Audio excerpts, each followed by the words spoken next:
How to add existing players in the Monopoly Go game. So let's get started. First of all, open the Monopoly Go game. After opening the app, you will see something like this on your home screen. Now to add the existing players, tap on to friends at the bottom, just right here. Now simply tap on it.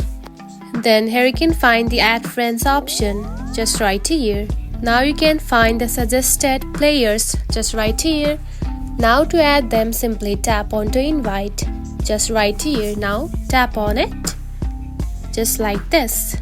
After sending the invitation, they will accept your friend request and you can be friends on the Monopoly Go game app.